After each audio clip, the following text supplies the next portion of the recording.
Bonne nuit, maman. Bonne nuit, maman.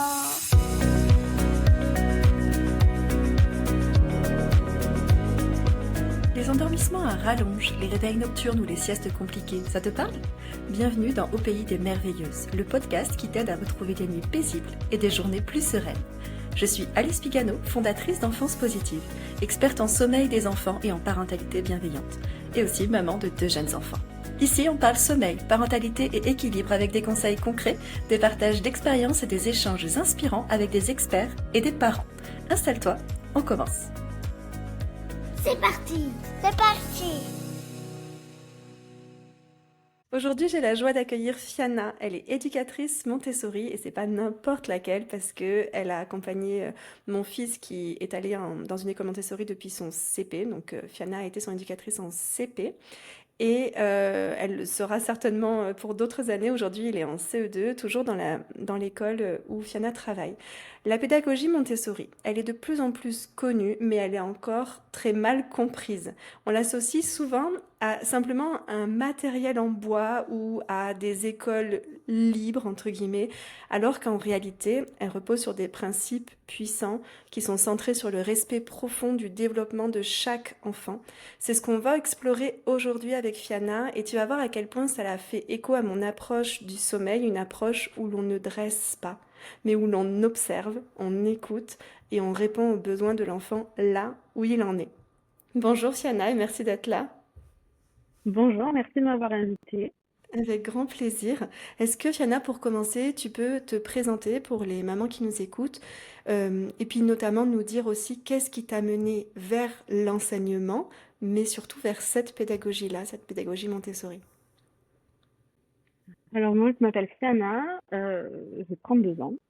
Je suis enseignante depuis presque, à peu près, oui, presque 10 ans, on peut dire. Oui, ça doit être à peu près ça. Euh, j'ai fait toute ma carrière d'enseignement dans des écoles Montessori. Et avant ça, pendant mes études, j'avais très envie d'être enseignante, de passer le concours, enfin voilà, le parcours assez classique. Et pendant mes études, j'ai pris un boulot d'AED, surveillante dans un collège, hein, ce que font beaucoup de personnes qui veulent passer ensuite les concours de l'éducation nationale.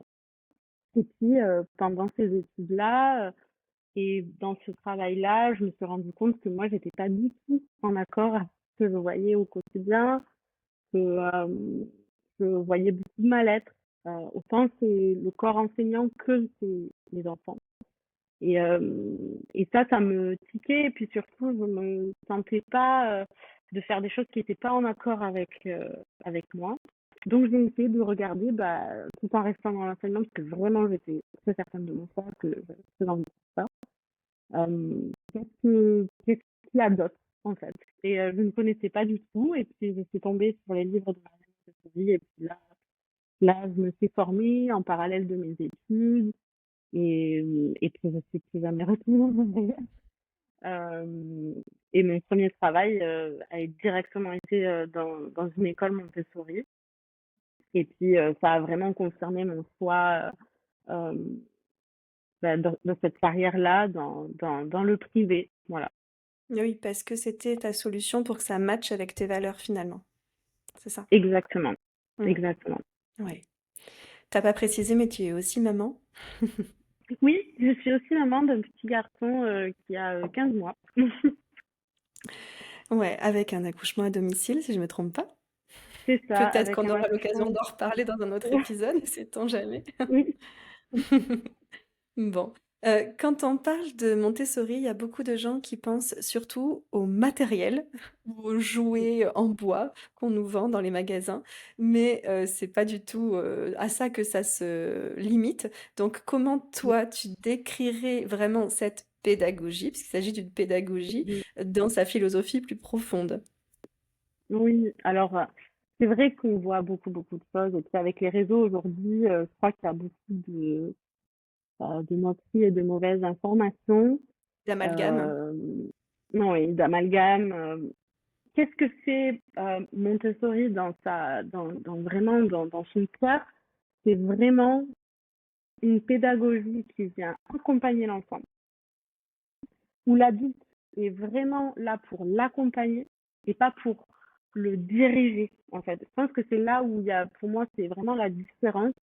C'est que peut-être que dans le public, parce qu'on n'a pas le choix aussi, c'est pas du tout une critique envers les collègues de l'éducation nationale, mais c'est des gros groupes avec des enfants qui sont tous différents et donc il y a une volonté de vouloir faire tout le monde la même chose en même temps.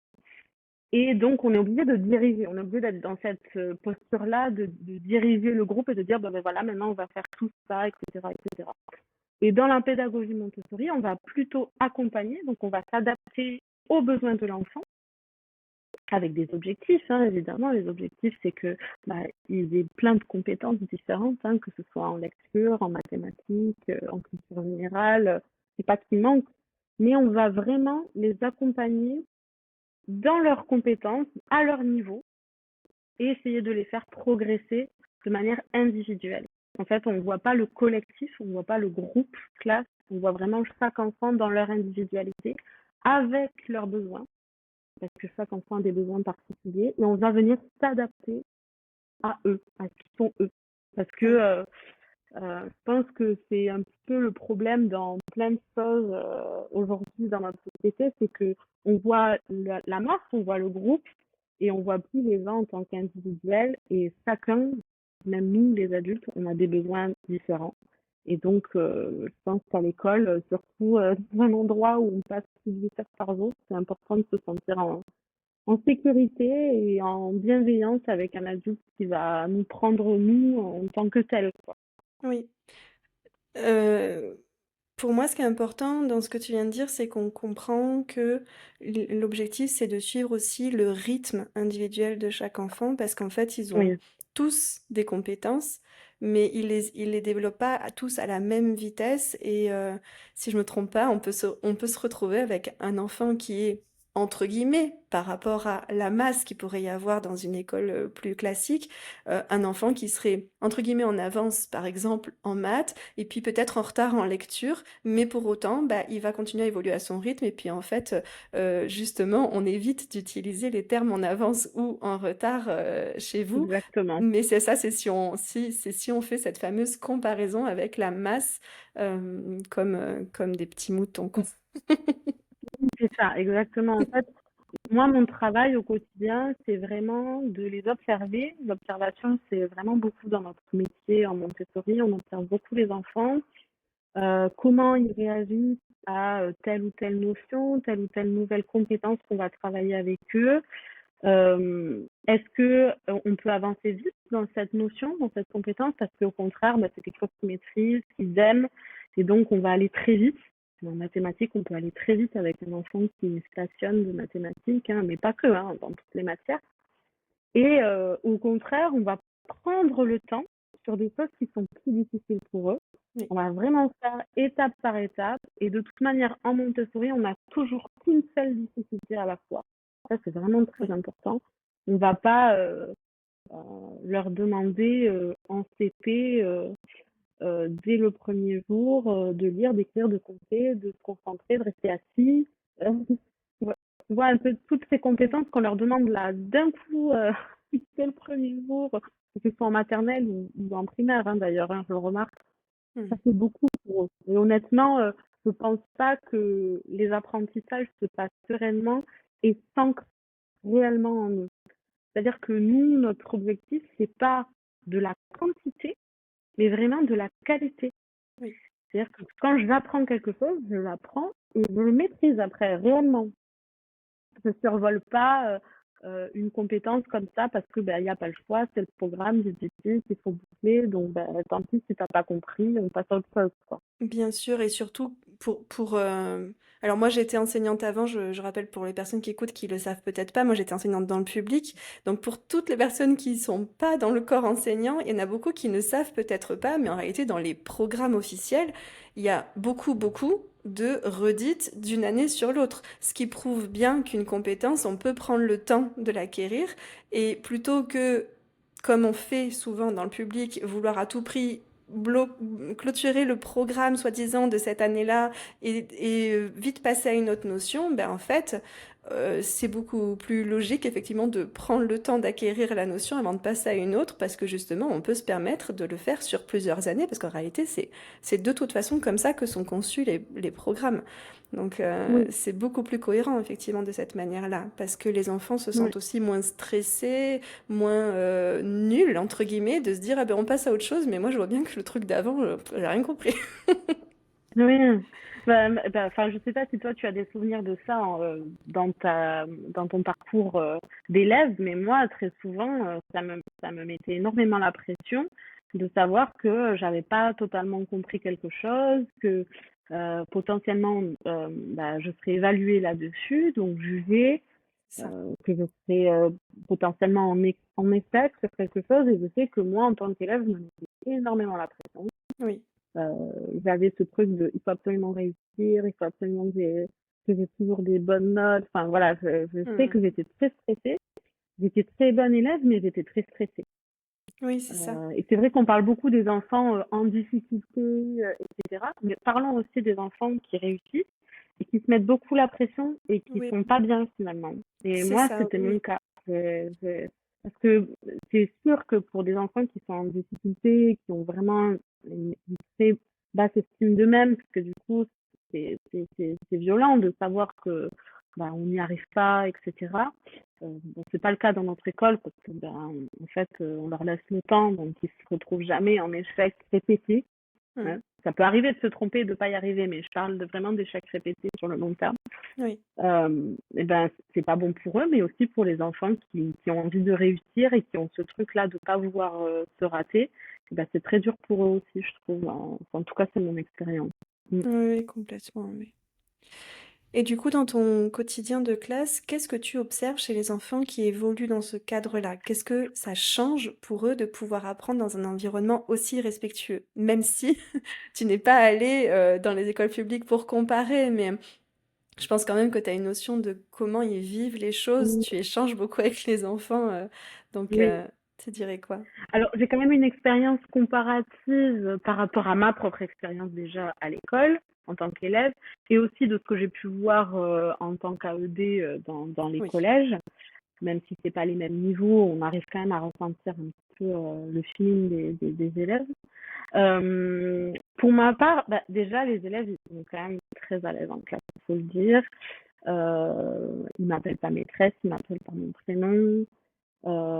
Ils sont capables de se confier auprès de moi, ils sont en confiance. Euh, Il n'y a pas, il y a pas cette distance imposée. Alors après, il y a du cadre quand même. Il y a un respect mutuel, il y a du cadre. Ils savent que quand il y a besoin, moi je viens me poser des limites pour dire bon là ça c'est pas possible. Mais de manière générale, on est quand même très détendu. On est entre dans la classe. Ils prennent le temps de faire leurs affaires, de se préparer, de se mettre mentalement dans un processus de travail. Et c'est comme tous les enfants, ils ont leurs problématiques, hein, et comme nous les adultes, ils ont leurs problématiques, mais de manière générale, on est quand même sur un cadre assez calme. C'est vrai que la plupart des personnes qui ne connaissent pas du tout la pédagogie et qui rentrent dans ma classe me disent ouais, mais c'est très silencieux, c'est très calme. Et en Oui. fait, c'est vraiment le cas. Le bruit, il est à peine perceptible. C'est plein de petites abeilles. Voilà, c'est une petite ruche. Chaque petite abeille, Oh là ça, là. c'est son travail, très concentré sur ce qu'ils sont en train de faire, très studieux. Hein, vraiment, Je me je pense souviens qu'il tellement de faut. ça, Fiona, la première fois quand on a réfléchi à passer Jules en Montessori pour son CP, on est allé visiter l'école et on est rentré dans la classe de Fiona qui allait être la future classe de Jules et moi, enseignante pendant 14 ans qui rentre là-dedans, j'étais mais vraiment époustouflée. J'en ai vu un gros, gros, gros paquet de classes, une bonne centaine, voire plus à mon avis. Et là, j'ai pas compris ce qui se passait. J'ai dit, mais ça existe des classes comme ça. Et on sentait que non seulement il y avait du calme, mais qu'il y avait des enfants qui avaient l'air, ouais, chacun apaisé, quoi. Moi, c'est ça qui m'a marqué. C'est Mm. à la fois ce calme et à la fois le fait que on sentait que chacun était occupé à faire quelque chose en se sentant bien. Et pour avoir vu un paquet de classes, moi, c'est cette différence qui m'a le plus marqué parce que j'ai jamais, jamais, jamais vu dans le public une classe où rien qu'en scannant comme ça, on sent que les enfants sont bien dans leur peau, tous, quoi. Bien sûr, il y en a toujours, Mm. heureusement, une partie où Oui. on sent que ça roule. Et les autres, on les sent pas bien ça s'exprime de différentes façons selon les enfants, évidemment, mais on les sent pas forcément bien. On sent qu'ils sont pas dans un environnement qui leur correspond vraiment, quoi. Donc ça, c'est la grosse Mm. différence, moi, que j'ai remarqué. Et du coup, tu dirais que cette pédagogie, en quoi elle te semble répondre vraiment aux besoins profonds des enfants au-delà des apprentissages scolaires? Mm. Bah, moi, je pense que cette pédagogie qui peut s'étendre aussi à une philosophie, c'est aussi Oui, une manière d'être. Et ça, on l'apprend beaucoup en formation. Euh, Elle vient vraiment s'inscrire dans quelque chose du respect. Vraiment, le mot que je devrais utiliser, c'est vraiment le respect. De oui, apprendre le respect aux enfants. Et aussi à travers nous, notre posture, en fait. En bien fait, sûr. quand je rentre dans ma classe, je mets tout ce que j'ai dans la maison de côté. Toute ma tête se vide. Et je vais essayer d'être la plus exemplaire possible pour eux.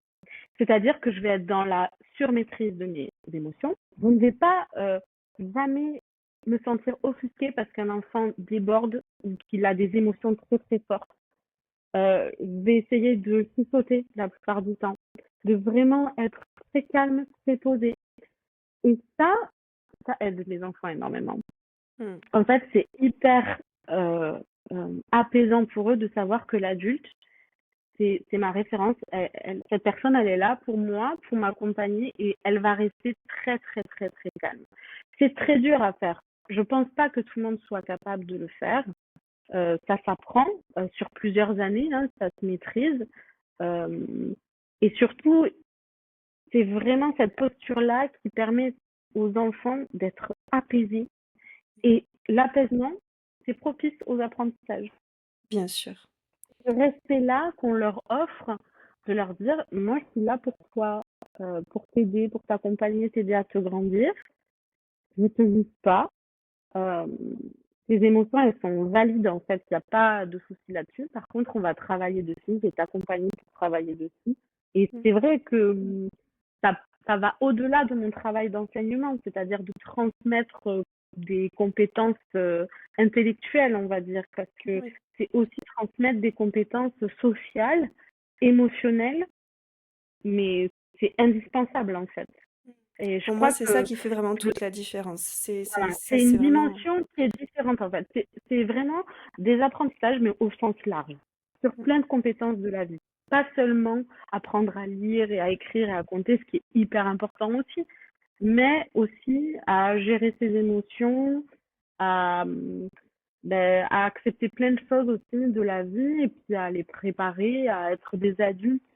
C'est mm, vraiment ça. Maria Montessori, elle voulait vraiment préparer les adultes de demain mm, à les, à les rendre capables dans la société dans laquelle ils vivent, mm. capables d'autonomie et ça, c'est quelque chose qui se travaille un petit peu au quotidien, de la première année de maternelle jusqu'à la fin du lycée en fait. C'est pas et après eux, ils seront capables de continuer à travailler dessus dans leur vie d'adulte, mais c'est vraiment leur donner des clés pour qu'ils soient épanouis et heureux et vraiment capables. Voilà, je pense que si je Ouais. pouvais le résumer, ce serait un petit peu comme ça. Au-delà des apprentissages intellectuels qui sont aussi importants, hein, mais c'est plus large. Voilà. Ouais, je suis complètement d'accord avec toi et tu vois, je trouve que malheureusement, il y a beaucoup trop de personnes qui tiennent un discours en disant oui, mais là, tout ce que tu viens d'expliquer, c'est pas le rôle de l'école. Moi, je suis pas d'accord. Je sais que toi, pareil, t'es pas d'accord. Je dirais pas, en tout cas de mon côté, que c'est le rôle de l'école parce que c'est un rôle parmi d'autres. Mm, mm. Et je dirais pas non plus que ce n'est pas le rôle des parents, mais en fait, justement, c'est à partir du moment où ce travail est fait par les parents et que ce travail se poursuit à l'école, c'est ça qui fait que ça va fonctionner. Parce que de vouloir scinder les choses comme ça, ça peut pas marcher si les parents, de leur côté, sont en train de faire tout ce qu'ils peuvent pour aider leurs enfants à accueillir leurs émotions et compagnie, leur apprendre le respect et tout, et qu'ils arrivent après dans un cadre où ils vont passer quand même une bonne partie de leur temps. L'école, ça correspond, Oui, on passe même plus de temps à l'école que les quelques heures qu'on passe ensemble à la maison, à part pour dormir. c'est vrai. Donc, s'il n'y a pas cette continuité dans le milieu scolaire, malheureusement, il y a beaucoup de familles qui comprennent pas ce qu'elles peuvent faire de plus, et je les comprends. Si elles font tout ce qu'elles peuvent à la maison et qu'il n'y a pas la continuité à l'école, donc effectivement, c'est pas malheureusement donné à tout le monde d'aller dans une école Montessori, ou en tout cas, Oui, c'est un sacré, ça demande de faire des concessions, on va dire, pour beaucoup oui, de familles. oui, Mais en attendant, c'est quand même une solution quand on veut chercher à créer cette continuité, justement. Sans non oui, et plus puis, espérer que tout ce sujet-là repose sur l'école. mm, Parce que par contre, là, ce serait un petit peu, effectivement, se tromper que de se dire, bah, du coup, moi, je m'en occupe pas, ils auront qu'à le gérer. Non, ça, non. oui, oui. Bah, ce qui est important, je pense, c'est de travailler avec les parents, en C'est fait. ça. C'est de prendre en globalité l'enfant, sa famille, le milieu où il vit, et, et d'essayer de trouver ensemble des solutions pour les aider à grandir. En fait, je crois que le problème, peut-être pour la plupart des parents et peut-être pour la plupart des enseignants, c'est qu'il y ait ce mur qui s'impose, hein, qui est imposé par l'éducation nationale et que peut-être certains parents s'imposent aussi. Mais ce mur, en fait, peut y avoir juste une petite fenêtre. Essayer de discuter à travers la fenêtre et de se dire, bon ben voilà, nous on fait comme ça à la maison. Après, peut-être que certains parents ont peur du jugement aussi, je ne sais pas. Mais en tout cas, de dire, voilà, nous, quand on se retrouve face à telle situation avec notre enfant, on fait comme ça à la maison. Est-ce que vous avez des retours? Est-ce que ça se passe de la même manière à l'école? Enfin, essayer d'avoir un petit dialogue, ça permet en tout cas, même à l'enfant, inconsciemment, de sentir que, bon, ben voilà, ça communique, il y a des échanges entre les parents et l'enseignant, et peut-être ça facilite aussi le travail de l'enseignant au quotidien. Enfin, moi, sans ça, je pourrais pas. Si j'ai une famille qui est vraiment fermée, eh ben, c'est hyper compliqué. Bien sûr, En oui. fait, on est perdu et on n'arrive pas trop à savoir comment bien accompagner l'enfant. Et puis, ça nous demande beaucoup plus d'efforts. En fait, le fait de communiquer avec la famille et d'avoir l'enfant dans sa globalité, ça facilite énormément notre travail. Et je pense que les enseignants qui le font dans n'importe quelle école dans le monde, qui ont cette façon de voir les choses, eh bien, ils vivent mieux leur métier de toute manière parce que ça les aide au quotidien, en fait. Oui, ben oui. On connaît mieux l'enfant dans sa globalité, et donc on peut plus s'adapter. Voilà. Après, Ouais, c'est ouais. plus difficile quand quand je vois certains enseignants du collège qui ont plus de 100 élèves, bon, ben Ah voilà, là, oui, c'est compliqué de faire ça, quoi. c'est sûr. Ça, je le comprends. Même dans le public, dans le primaire, bah, c'est très compliqué parce que si on a 30 élèves, bon, ça Oui, demande énormément de travail. Donc, je comprends bien que c'est pas possible. Moi, j'ai ben j'ai oui, jamais eu plus de 15 élèves dans ma classe. Et le voilà, quoi. rêve. Ça, c'est pas du tout la même chose. Et ça, je le Mm. conçois aussi, hein. Ouais. Ah là là. Concernant cette question du respect des besoins de l'enfant, il y a quelque chose que t'as pas expliqué. Tu retrouveras la suite de cette interview dans un prochain épisode qui sera diffusé la semaine prochaine ou la semaine suivante. J'attends encore des réponses par rapport à une autre peut-être éventuelle diffusion qui aurait lieu la semaine prochaine. Mais reste attentif, la suite arrive.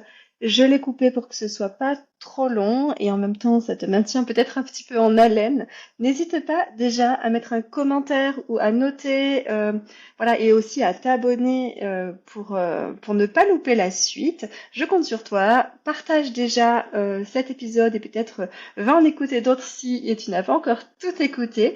Et je suis ravie de te retrouver pour la suite très très prochainement. Merci d'avoir écouté cet épisode d'Au Pays des Merveilleuses. Si tu as aimé, n'hésite pas à laisser une note et un avis sur Apple Podcast ou Spotify. Ça m'aide à faire connaître ce podcast et à soutenir d'autres mamans. À très vite pour un nouveau moment de sérénité.